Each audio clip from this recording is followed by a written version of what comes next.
హైదరాబాద్ గాజుల రామారంలో దారుణ ఘటనపై పోలీసుల దర్యాప్తు ముమ్మరమైంది. కడుపున పుట్టిన ఇద్దరు పిల్లల్ని అతి కిరాతకంగా కత్తితో నరికి చంపేసింది కన్నతల్లి. ఆ తర్వాత ఆమె కూడా ఆరంతస్తుల భవనం పైనుంచి దూకి ఆత్మహత్య చేసుకుంది. ఈ ఘటనపై కేసు నమోదు చేశారు పోలీసులు. ప్రస్తుతం పోస్ట్ మార్టం కోసం డెడ్ బాడీస్ ని తరలించారు. మృతుల ఖమ్మం జిల్లా సత్తుపల్లికి చెందిన వారుగా గుర్తించారు పోలీసులు. పూర్తి డీటెయిల్స్ ను మా కరెస్పాండెంట్ జ్యోతి ఎక్స్ప్లెయిన్ చేస్తారు.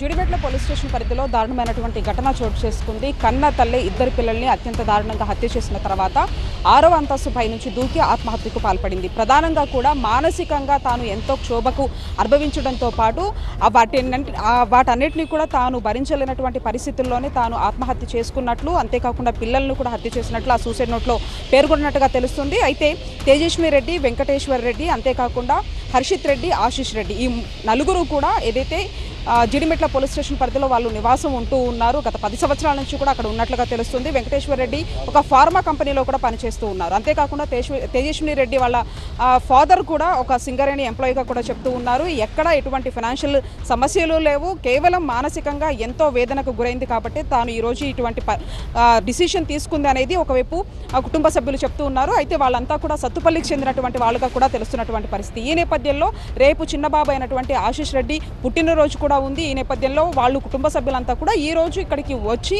ఆ చిన్నబాబు బర్త్డేని ఎంతో ఘనంగా నిర్వహించాలని అనుకున్నారు. కానీ ఈ రోజు ఇటువంటి పరిస్థితుల్లో తమ పిల్లల్ని చూస్తాము అనుకోలేదు అనేది కుటుంబ సభ్యులు మాత్రం కన్నీరు మున్నీరుగా విలిపిస్తూ ఉన్నారు. ప్రస్తుతానికి 3 మృతదేహాలన్నింటినీ కూడా ఇటు గాంధీ మార్చురీకి తీసుకురావడం జరిగింది. ప్రస్తుతానికి పోస్ట్ మార్టం నిర్వహిస్తూ ఉన్నారు వైద్యులు.